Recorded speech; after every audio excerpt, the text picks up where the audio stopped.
Hello, and welcome back to another episode of the Collective Clicks podcast. This is your host, Brandon Bateman, and today I'm joined by David Olds. David runs a virtual transaction coordinations company that closed over $14.7 million worth of wholesale assignment fees for their clients just in 2022 alone. He sees a tons of transactions, knows a ton about dispositions, has run a successful wholesaling company, and many service businesses for real estate investors. And today we're going to talk all about transaction coordination, dispositions, where are investors getting it wrong, and how do you keep on doing that boring hard work that's going to get you to success? How are you doing today, David?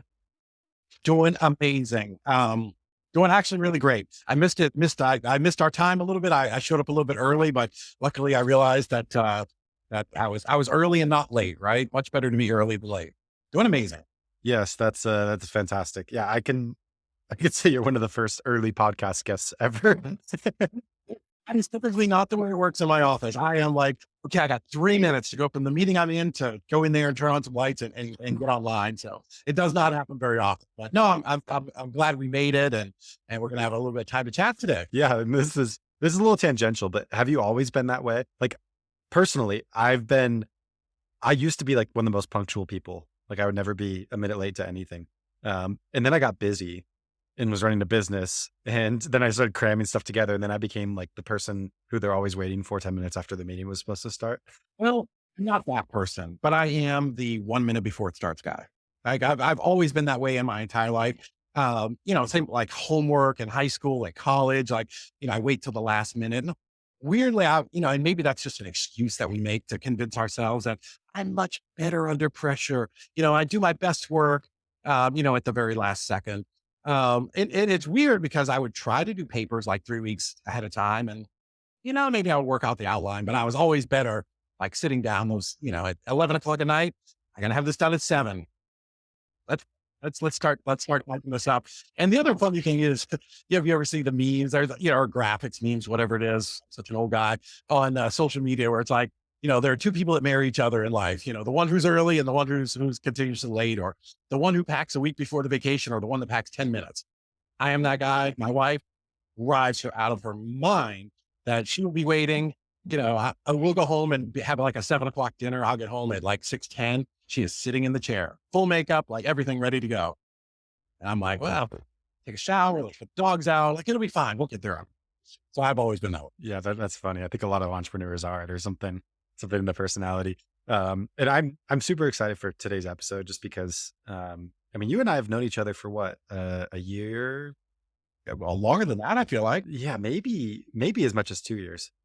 Yeah. And I've always looked up to what you were doing in your businesses.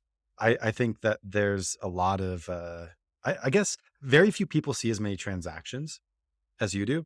And because of that, not a lot of people have the same perspective that you have, right? And everybody kind of has their unique thing to add when they come out of this podcast. And I'm excited for what you might add. Because I think you have a more, I'm a huge fan of data, right? I think the more exposure we have to the more scenarios, the smarter we get. And there's a lot of people calling shots based on really small amounts of data. Like I saw this once, therefore that's how it is, right? So I really enjoy talking to people that have like seen it over and over and over again and have that experience to be able to know like what's an anomaly, what's normal. Right. And that's weird because I'm not like, I don't feel like I'm the data guy, when it comes to Excel or Google Sheets. Like the fact that I can get mine to add up or average, like I feel like I've Two like, functions. yeah, right. Like I feel like we went and played best ball golf and I had 2 shots that we used and I'm done for the day. I'm like, I'm out. So I'm not like really great at it, but I feel like I am pretty good at looking at the numbers and determine, oh, well, if this and this are true, then this is your problem. This is where where the flaw is, or where we do business. So yeah, I do love looking at the data in that sense. Yeah. Well, I think maybe a better word than data is experience, right? Because I mean, our brains function on data, right? Every input that you've ever had, that's data to your brain. It doesn't have to exist in a spreadsheet. Our brains learn over time as long as we're not horribly irrational people. So anyways, I'm excited to jump into everything. I think an awesome place to start for those listening that don't know you and what you do, if you could explain a little bit about your background, the businesses that you run. Yeah, just a very short version. I've been an investor for 20 years. And when I started in 2002, it just started as my wife and I buying our first house as a foreclosure in Apopka, Florida, Central Florida. And, we bought it, fixed it up, sold it, bought one, fixed them up, sold them. Probably like every other person who's been on your podcast, I picked up and read Rich Dad Poor Dad. And that led me to, sure, like it's the most cliche thing. They're like, how did you-" and I'm like, never guess. That's so funny. I still haven't read it myself. I've heard great things.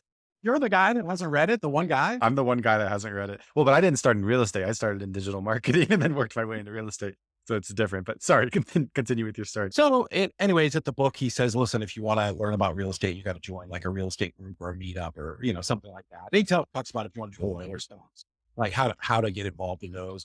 But ultimately, it's, get around other people who are doing the thing that you want to do so that you see, oh, well, this is a real thing. People are actually doing it.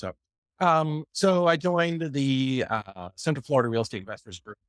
It was fantastic. And this is in the mid 2000s, long before information was available like it is now. Back then it was you joined a RIA, a Real Estate Investment Association, or like you picked a book out of the library. Those were really your options. That was the only source for education. There, YouTube, certainly Facebook didn't even exist. There were no podcasts like this. Guys like you bringing information to everybody. So yeah, I just got very involved in the re-up and learned and just tried to absorb as much as I could. And, that just led to us doing, more and more rehabbing. That was our source of investing in the beginning because we both had full-time jobs. I worked for ProBuild and 84 Lumber. I sold doors and millwork and garage doors and windows, stuff like that. My wife was a purchasing manager for Ashton Woods Homes, custom home builder. So we kind of came out of a little bit of this industry, right? And then, 2009 happened, which was pretty bad. It was really bad. People that invest now are like, oh, we had a crash. We did not have a crash. We had a minor adjustment. A crash is when you lose 40% of your value, 50% of your value in 6 months. That's what happened to us in Florida. So the market was terrible. Short version is, we looked around at other places to go where we could invest, and we ended up in Chattanooga, Tennessee.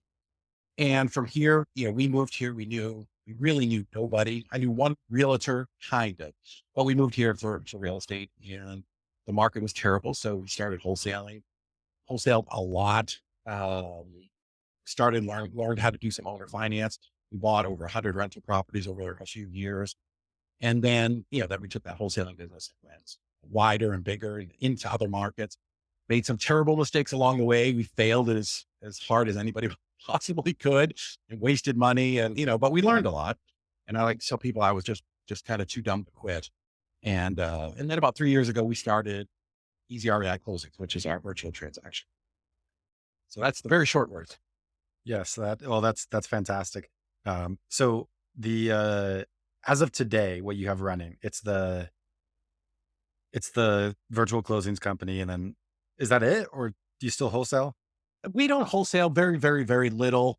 We've moved most of those people that were in our wholesale company over to our transactions company. So, and what that is, we are essentially the virtual back office for investors and wholesalers across the country. We do all of their paperwork from the time they get their contract signed. We take it all the way to closing. So, with your seller collecting documents, that's foreclosure, bankruptcy, tenant docs, like all of that stuff. We collect all of that. We do the same thing for your end buyer, and we schedule all the closings. And what that does, that just allows our clients to go out and do more deals, right? Our clients are your clients. So that allows them to go talk to more sellers, talk to more buyers. So we have that company. We have a small coaching company. We don't do a lot of coaching. It's more really consulting for some larger teams. But we also have our rental company, which now I did manage all of that myself, which was silly for about 10 years.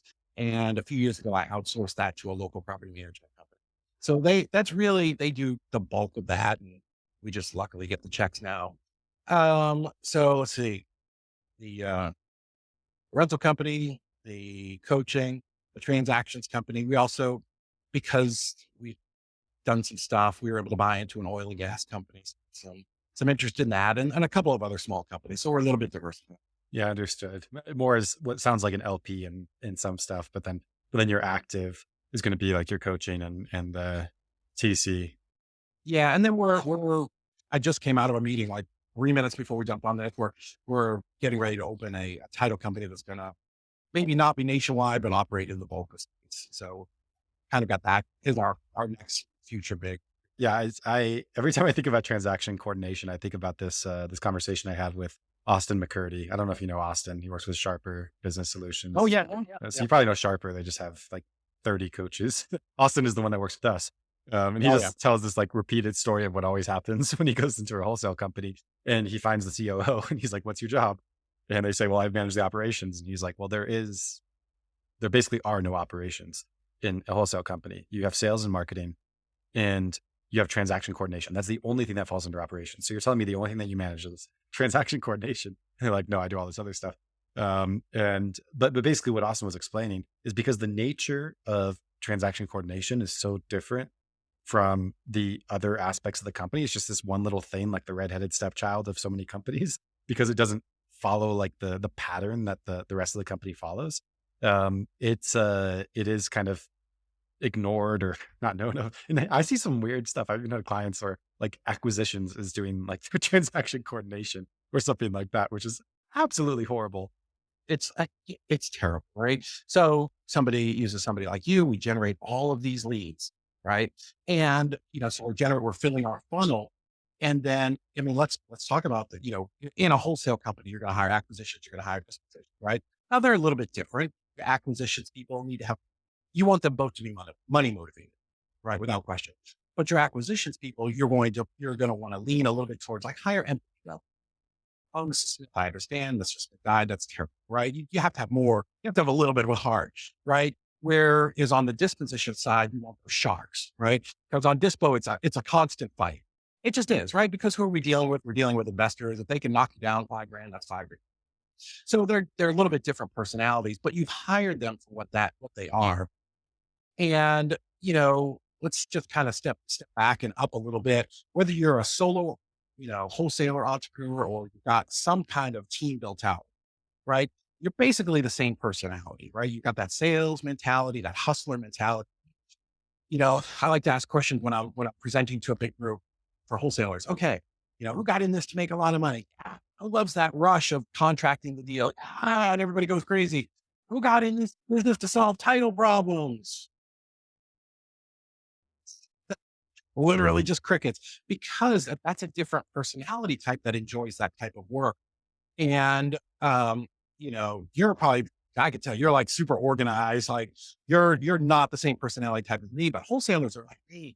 And like our accountants hate us. Why? Because who wants to stop doing what we're doing to go look up this charge from 4 weeks ago that was, $97.13. That's boring, right? That's not the personality type of somebody who leaves their 9 to 5 job to go kind of burn the boats and go start a new business, right? That personality type that it makes you successful being a wholesaler and allows you to talk to strangers and make these deals is completely at a 90-degree angle from the person who loves to do paperwork and solve complex title problems, right? So that's why, wholesalers have come to us and said, hey, please, you can do this. And I don't have to ever collect paperwork again. Literally, somebody today is like, man, I don't have to ever collect another obituary for the rest of my life. I'm like, nope, we'll do all of that stuff for you. And because of that, we see these companies just have exponential growth because now they're just focused on sales and marketing and, getting their contracts.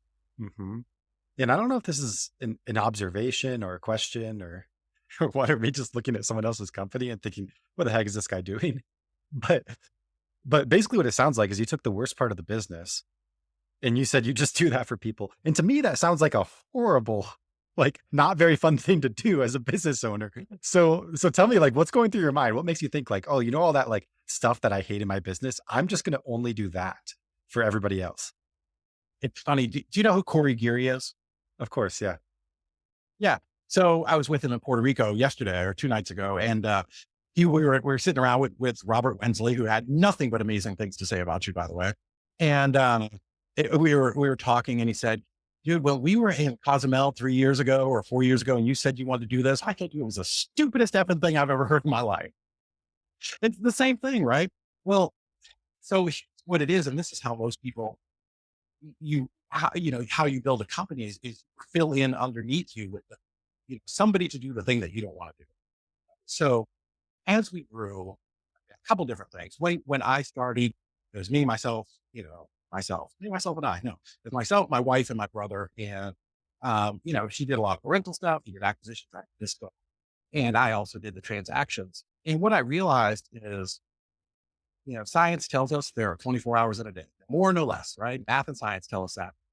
Like there's only so much you can do. And I really think you max out three if you're good, 5 years a month. If you're doing everything, you're doing the marketing, buying, selling, the transactions, all of that stuff. So, and as entrepreneurs when we're starting, we all know there are a lot of things we should be doing in our business, right? But who has time? Because you're a solo person.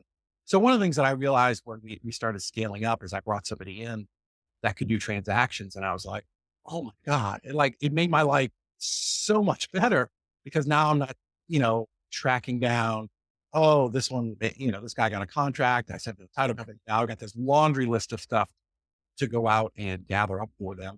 And it's never one list. Like the first list only leads to like six more lists, right? So what happened is like I wasn't having to track that every day and every week. And I was able to just focus on, my part of the business at the time was dispositions. And then like wires were just hitting my account on properties that I literally had forgotten contracted 3, 4 weeks ago to sell because I had somebody that was their job. That was their only job in my office. In fact, we're standing this room, the podcast room that was our old transaction coordinator office where we had three people just in this room. And so we got really good at, and that's one of the things that I'm great at is one thing I am good at is problem solving. And so what happened was we were cartel bosses for Investor Lift, and some of the other Investor Lift cartel bosses were coming to us like, hey, how do I solve this problem? What's a monumental title? How do I get around probate? What do I do those things? And some of them asked, hey, can you help us close deals? So the way that we backed into the company was that, right? It was something we were really good at. We had the people that we could start doing it for some other people. And kind of a bunch of just things came together all at one point. And again, like you said, we realized that there was a huge, huge need for this in our industry, right? It's nobody gets into this business to figure out, how to do affidavit of ownership. Nobody, you know. And, if a lot of people will say, well, I just want to hire my own GC. Well, that's awesome. You should go change your own oil too, right? Just because you can do something doesn't mean that you should. Because if you're not good at it, how are you going to train somebody to come into your company? Yeah. Or you have to pay them a ton if you're going to have that person that's pre-trained.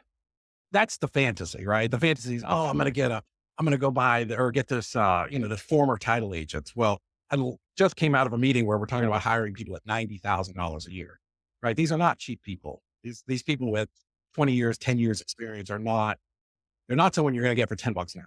It's just not.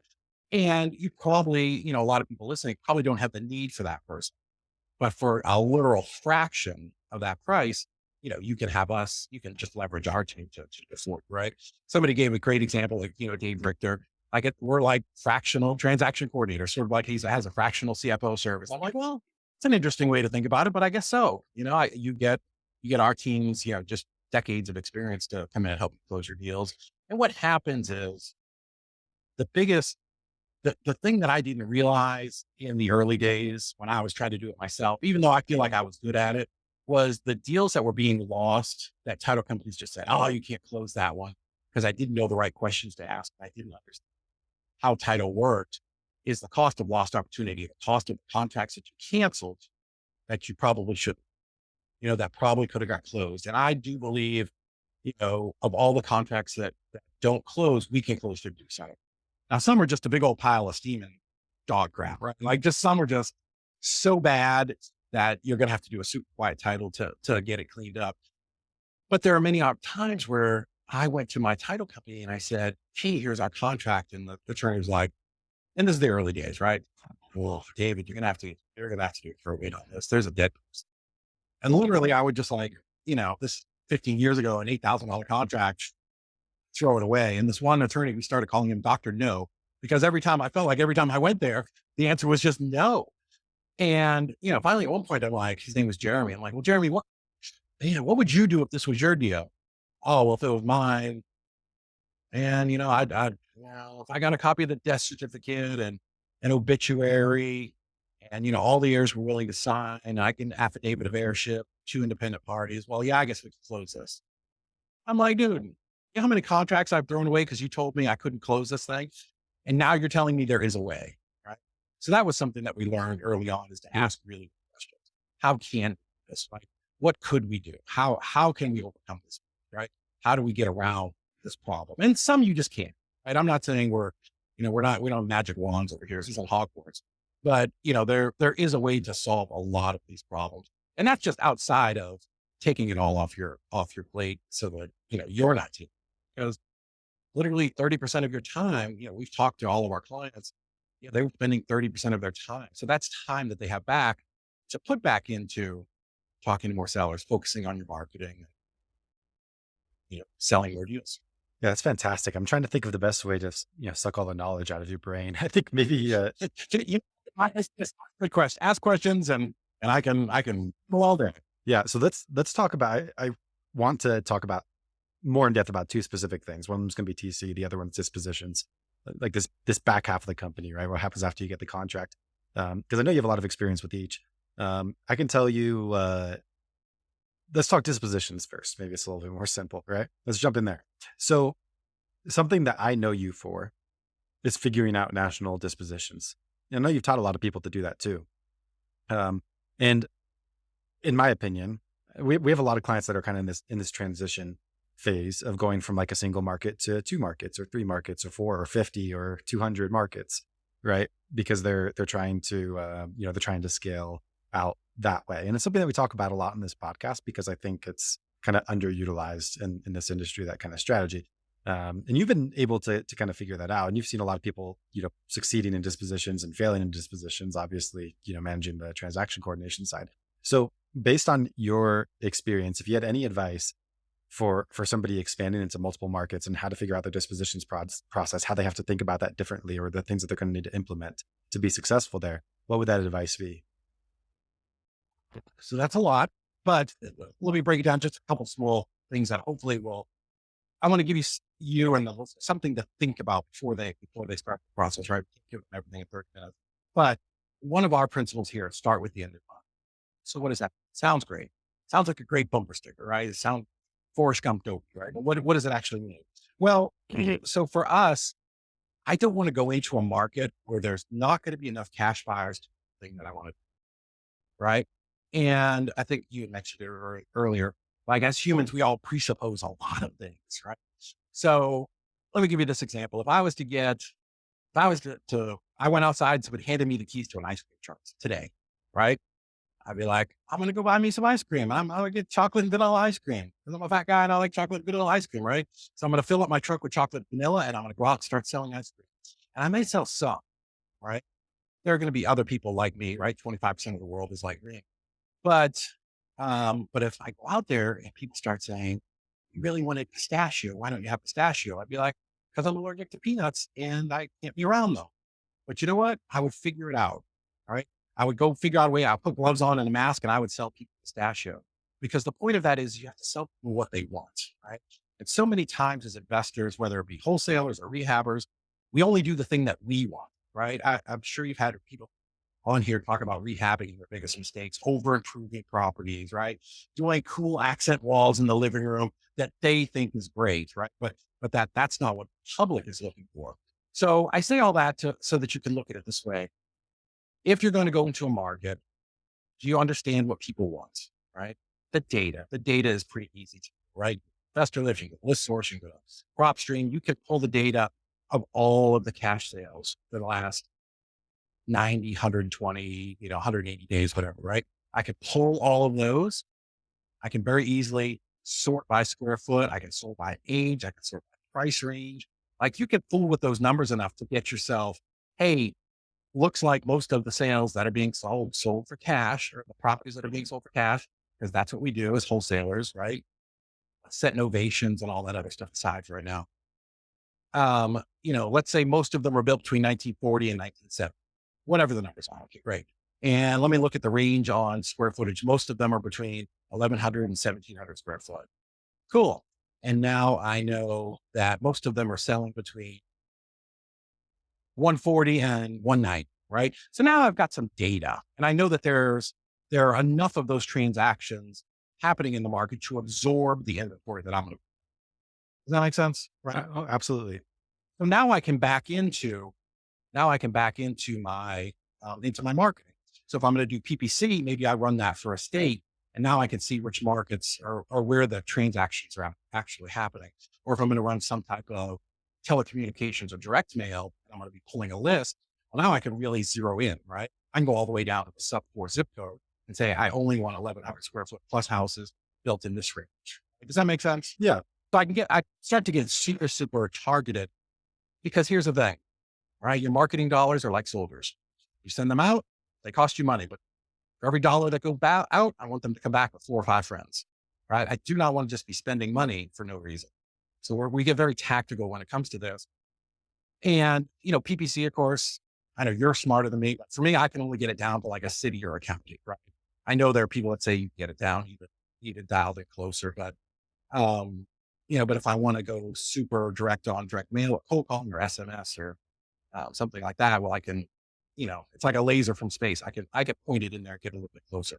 So, make sure you're going into a market, evaluate your market, make sure that there are enough transactions to support what you're trying to do. Right. So for me, as an example, I'm in Chattanooga, Tennessee. I know this market better than anybody. And like we know how many wholesale deals we can put out per week here. There is a limit. If I pump out more than 2 to 3 deals a week, what happens is my buyers start seeing too many deals and they can't make a decision. Right. So that's for 200,000 people. So there's an absorption rate of how many deals I can put out in the market. So we will never go into a market that's smaller than Chattanooga. Right. That's our baseline. So any other market that we go to, when we run those numbers, and we do this a few times a year, we'll simultaneously run current numbers on Chattanooga to say, oh, how does this compare? Like this is my baseline. There were 700 cash transactions in the last 6 months. Oh, over here it's a little bit bigger, and there were 1,400 transactions.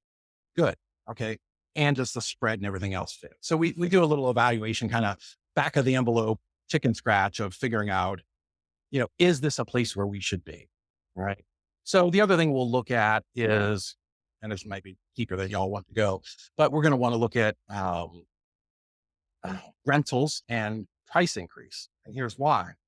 So everything that we do is a function of sales and marketing and supply and demand.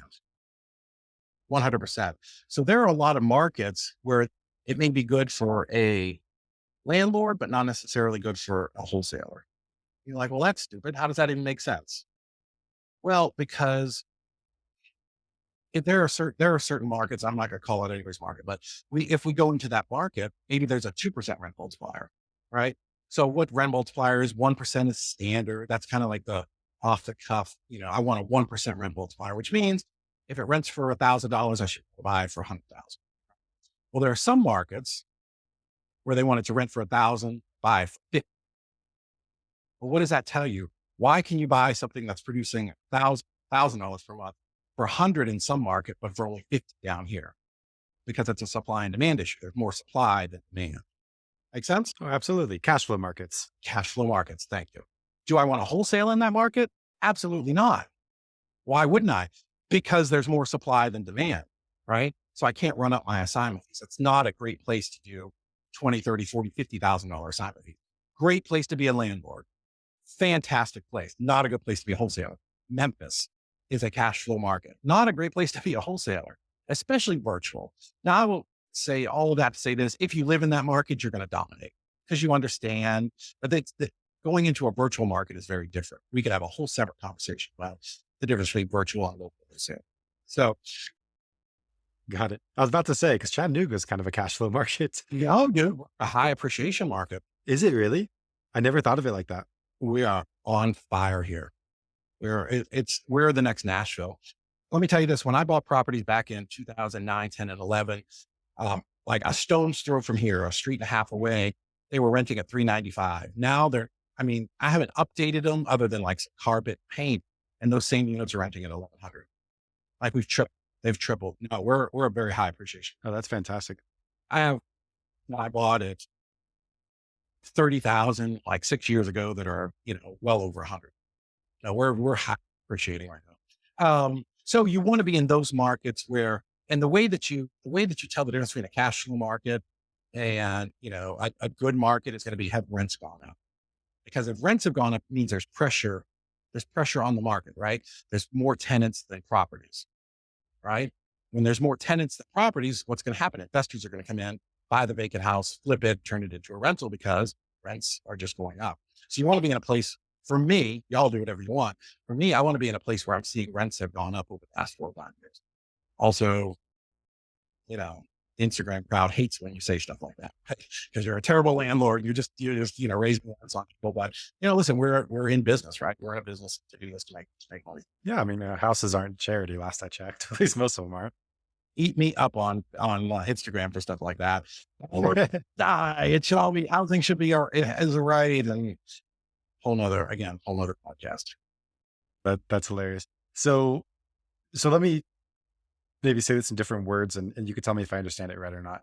For you, what's really important when you're going into a market is the spread. The way you predict the spread the best is by rental increase, price increases, because that shows that it's more of an appreciation market, and appreciation markets have larger spreads. It's a very quick way of looking at it. Sure. Yeah, 100%. Because what does that, if rents have gone up, that's going to tell you a lot of things, right? That data tells you that there's something happening in that market where either people are moving. Well, typically people are moving there, right? Can't have that many kids all at once, but there's something going on there that is making demand for housing higher. So what is that? Well, then that's a different question, right? Like I travel all over, and I'll ask that question frequently. Like, what's going on here? What are people doing for a living? What's driving the economy here? But if your rents are going up, that tells you something is happening there. And that's a place where I would be willing to 9.5 out of 10 times. You follow the rest of the data, you're going to see a lot of cash transactions. That's right. So it sounds like your number one dispositions trick or suggestion or whatever you want to call it is actually marketing focused. You have to, in the way I say this, maybe similarly, that I've said before, is that your marketing has to align with your acquisitions, which has to align with your dispositions as it comes to like what type of properties you're marketing to, be that their geographic location or other characteristics. So the number one way to get better at dispositions is to understand it better and then make sure that you're bringing the right kind of stuff that's more capable of being dispositioned into the funnel in the first place. Close, very close. So the way that I like to teach people, start with like a timeline, right? And we start with, I don't know which way you're looking at it, but whichever one you want to be the end, right? Let's say this is the end. First is like, we're going to have a marketing funnel. And then at the end, what is the end? What's the end goal of everything that we do? I ask people this, and sometimes they stumble on like cash checks. It's the cash check. That's it, right? Not to wear logoed hats and purple shoes with, pink lace, right? None of that. Are you sure? I'm positive. None of that matters. Only thing that matters when we open the doors every morning, are we swiping credit cards? You know what I mean? Are we cashing checks? So the end goal is to cash checks, right? Now, let's just kind of start working our way backwards a little bit there. So who is it that writes us the check? Title company, kind of, but it's your cash buyer, right? Cash buyer, which is why we did all that before, right? We want to make sure there are cash buyers. We need to understand who are our cash buyers, because of three main types, right? Rehabbers, landlords, land developers. Right? Those are your three types. Obviously, rehabbers, there's a million different versions. You got luxury, you got, affordable housing. Same thing with landlords, right? We have Section 8 all the way up to luxury Airbnb. And then you have land developers, which could be an infill lot all the way to tract, right? But those are your three types of cash buyers. Once you figure out what they want, now we take that information. That's what goes into the top of our acquisitions funnel, right? Because again, if people want pistachio ice cream, I can't put vanilla in top and think pistachio is coming out the bottom. It's not going to happen, right? I can't put oranges in a pineapple out. So that's why everything that when we're doing consulting and teaching is, do you know what you want? Because if you don't know what you want or where you're going, then you're 100% going to put the wrong stuff in the top. Make sense? So now we at least have a fucking chance, right? So now acquisitions, it's at least working with something that we want to sell. Now, I think most people, training their team, most acquisitions people have no idea what happens to a contract after they get it signed. and it goes over to this. Not a clue. And I've asked hundreds of them. So for us, we want to train up acquisitions people. We want our acquisitions people to be able to look at a property and go, okay, how does a cash buyer make money here? Like a lot of people like my acquisitions doesn't need to know that. They don't? Really? Kidding me. You don't think the acquisition person needs to know, hey, if this is a rental and there's still 6 months left on the lease, that they need to understand what the rent multiplier is in this market so that they can get it at the correct price? Because if they just assume it's 1% every place, and maybe you're in Cleveland, Ohio, where it's a 2% rent multiplier, and it's renting at 800 and they offer 62,000, that they think that's going to be a deal. When in reality, they need to be at 32,000. All right. So what happens is now your acquisition, because they're offering too high, getting 12, 15 contracts in a week that you can't sell. What good does that do? Right. Now acquisitions is excited, but you're sending these contracts over to Dispo and they're literally dragging a bag of bricks up the hill because they have stuff that they can't sell. And the best person, you'll wear them out, right? Because they're just beating a tire that they can't get through. I have had conversations about this similar problem where somebody kind of approached it a different way, where they said like your acquisitions team, they're never going to be the best at comping. What you need to do is kind of arm them with like those comping resources, like somebody else who can do that for them, and then just let them focus on selling. What's your opinion on should the acquisitions person do it or should it be a different position within the company? Is how scaled up you are, right? So in the beginning, you have one person you've got to train, right? Or you're going to do it. So at our height of wholesaling, we had like a deal desk, an operations manager that would handle the comping, and then that person would also at the time set the price for disposition. So somebody has to do it, but I still think your acquisitions people need to have some kind of an idea. Oh, this is going to be a rehab, and we're in Southern California, where it's not going to be the same rehab as Georgia, right? Like I've made that mistake in rehabbing, right? I put in beautiful laminate floors, but the market wanted hardwoods. You know what I'm saying? So I think acquisition still has to have some kind of an idea of how does a buyer make money on this property, right? Yeah, somebody on the acquisition side needs to understand that, like how you're scaled, because most people aren't scaled out. The reality is most people don't run an operation size. Yeah, understood. All right. So obviously get the right product. Makes it a lot easier to sell if you're selling something that people want. What about finding those people? I talk to a lot of people that I'm trying to give you a good platform to answer these questions on, of like understanding who you're speaking to. Let's just picture I'm this guy and I say, okay, I'm expanding to multiple markets. Don't worry, I got dispositions You down. do. I have investor lift. I have Investor Lift. So Investor Lift, and literally I was with the owner of Investor Lift two nights ago. Investor Lift is the greatest drill that you're ever going to go to Home Depot or Lowe's and buy. Like it's not even close. The next competitor is not even close to the data that they, but you still have to take that drill out of the box, put the right bits on there and go do something with it. Right. So for us, here's something that I learned very early on from my mentors and coaches, and it was play every ace. Right. So what does that mean? I don't want to leave anything to chance. And the one funny thing about wholesaling is we're on a clock, right? The day you get that first contract signed, whether you have 30, 60, 90 days, whatever you got for a time period or 10 days to get that deal closed, like you should hear that in your ear, right? Right. Like there's a clock going, right? You should feel that in your soul. So, here's what I see people do a lot. And let's say you've got investor, right? So, and I've coached a lot of investor lift on the platform here and privately, but someone's like, oh, I'm just going to put it on investor lift and I'm going to go get 5 pictures and I'm going to put the address and I'm going to email it out to the best buyers list in the world because it is the best buyers list. Okay, great. But if you're a buyer, and Brandon and I have gotten these emails, it is, because they don't adjust the pictures right. It's, they make the shed in the backyard the primary picture. And it's like, I've got this saved someplace. It's a rusty shed. And this is an extreme example, but rusty shed, and it literally says, this is a great deal. You should buy it. Right? That's not marketing. Like, I mean, I guess it is, right? You did a function of marketing, but you didn't. Yeah, it's not good marketing. It's not good marketing, right? So yeah, let's unpack a couple of things in there.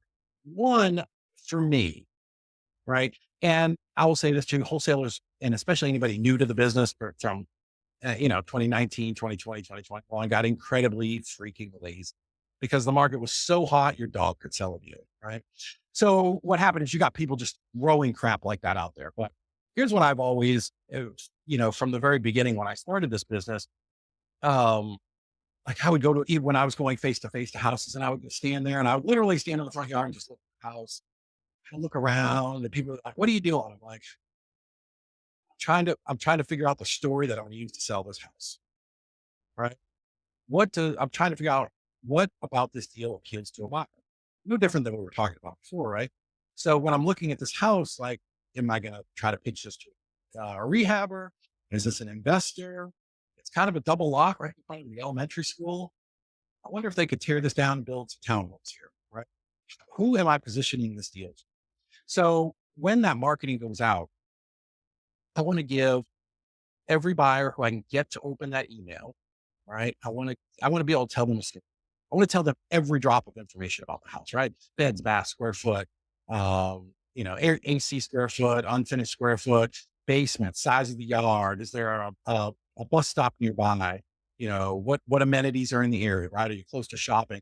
Because I have to assume that my deal in Georgia, I'm sending it to a buyer who's out of California. Can he sit on his sofa and make a buying decision based off of what I would challenge most people to look at their, their posts, their websites, their emails and say,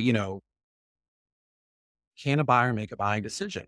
Are there enough pictures? Are there enough good pictures? Right? Are your pictures horizontal or are they vertical so that you can't really see anything? Right? Do you have a walkthrough video? Right? Do you tell your buyers how they're going to make money?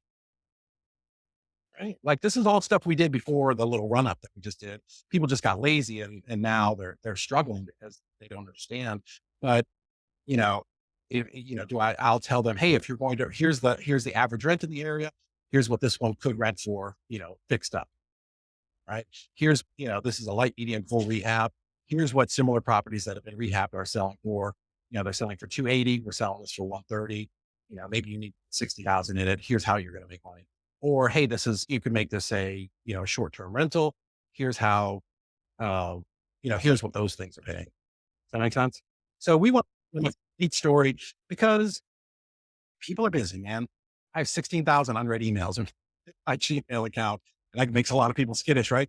But if I don't have a good hook with a good subject line that's going to get them to open that, and then once I get them to open it, I've given them all the information. Well, they're just going to go, oh, okay, click, and they're just going to click on, right? So the first step is like you've got to provide good information, and then my next thought is how do I get my deal in front of every single person who should see it, right? So we've got it's not super complex, but there are 10 things that we do on every single deal, right? And, Tiffany High, right? She says all the time, like, making a lot of money in this business is not sexy. It's just doing the same thing over and over and over and over and over again. And if you don't have that system in place where you know that, okay, we're going to build out the website, we're going to send an email, we're going to RBM, or bring us voicemail, we're going to do texting, we're going to do some direct mail, we're going to cold call, we're going to do all of these things on every single deal. You're going to struggle because kind of where I started on all this, and I don't want to go too long, but um, I've seen so many people go, oh, I'm going to send out an email today.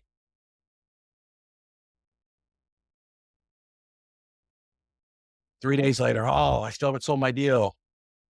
And what else should I do? Oh, let me go post on Facebook. That'll work. I sold a deal that way, last month.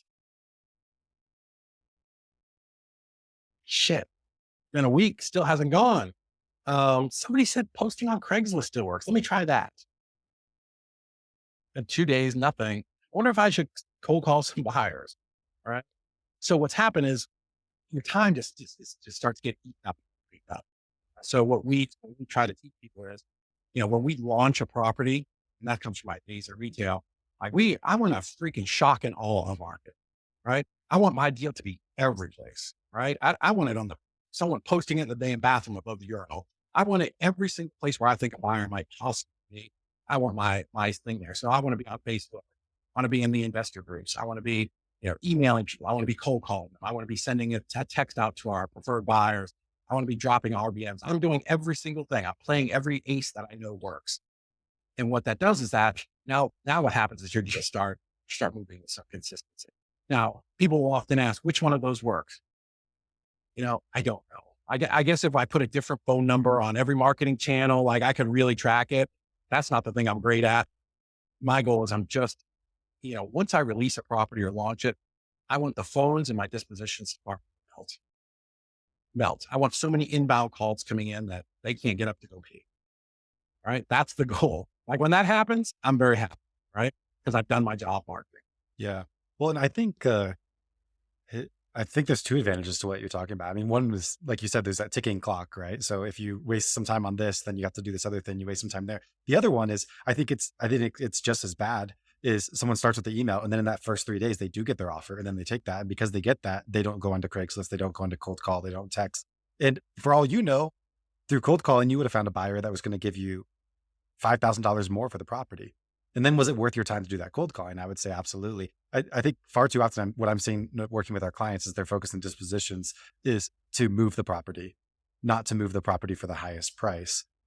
And it's kind of like a black and white outcome. When if you have what you're talking about, where there's a lot of competition, that's how you actually find the highest bidder. And that's how you make your spreads larger. Yeah. It's no different than, what we're talking about, you know, well, I mean, I guess it is, right? That, property that's renting for, whatever it is, 100,000, like how many people can I get that are interested in my property? All right. Like, and once this happens once or twice, well, now you have a feel for your market, right? Now I can clutch and break price up, price down. Now I know, right? Now I've talked to buyers and I've got them on my list and I know what their criteria is. I'm starting to build out this business and this database of, who potential clients are.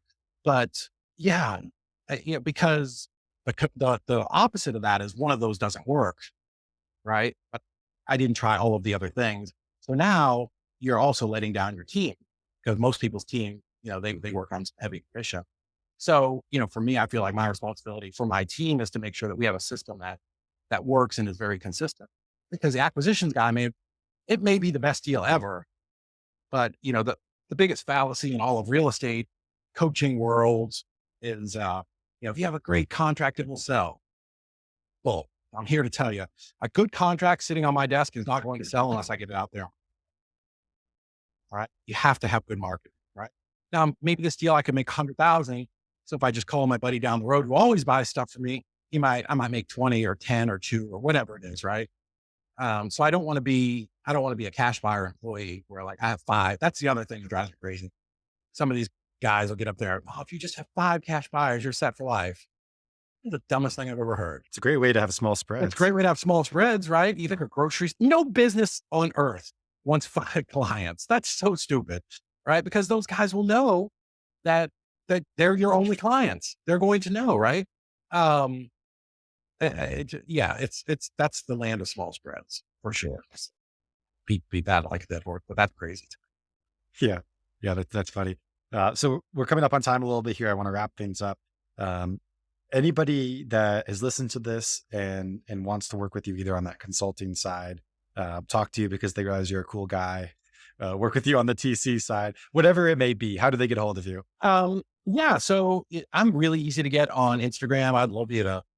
We post a ton of content, just general real estate content, on Instagram and is it? I never know. Is it what is it? Handle? What is it? What's the like? I'm also an old guy, right? So I think it's called The Handle. it Yeah. doesn't sound right. Sounds like that's like There's not a lot of people with how many followers do you have on Instagram now? a couple. Like a couple 100,000, if I remember right. Yeah. There's not a lot of people that don't know if it's called a handle or not that have a couple Sure. 100,000 followers on Instagram. I can tell you that much. Yeah, that you're right.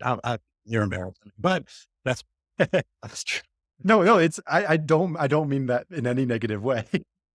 You hire the people that know how to accomplish the goals that you have, and you don't have to know everything. That's fine. Sheik. He's in family too. So Yeah. he's been, filming not our long form, like courses and everything for years and years. And he came to me and said, like, I want to start doing short form content. Oh, okay.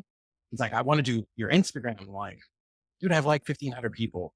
Like if I had 10,000, I'm not going to sleep any better at night. Like, how do I monetize that? Like, will it, bring more people for my coaching or for the TC business. It's like, I don't know, let's try it. But yeah, here we are, 194,000.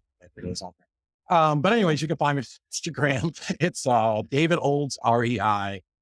So DAVIDOLDS, REI. And yeah, we post it. We post. And then our transactions company is the letter E, the letter Z, REI closings with an S.com. Easy REI. Fantastic. All right. Thank you so much for sharing all your wisdom today, David. I appreciate you. And for everybody else listening, I will see you next week. Awesome. Thank you.